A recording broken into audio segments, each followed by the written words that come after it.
How to delete phantom wallets. Hi everyone, welcome back to another episode. In this tutorial I'll be showing you the ways to delete phantom wallet.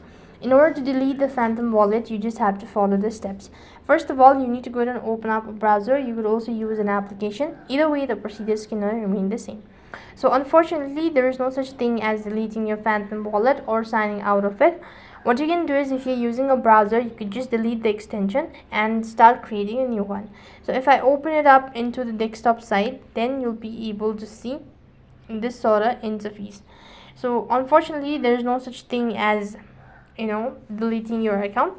So all you can do is just create a new one and then tap the three dot icon from the top right, and you could go ahead and click on the security button as well. And when you actually locate that, there will be no such option as delete your account. The only alternate method is to delete the extension and create a new phantom wallet. So that is all for this video. I hope the video was helpful. Make sure to like, share and subscribe to our channel. Thank you for watching. See you in the next video.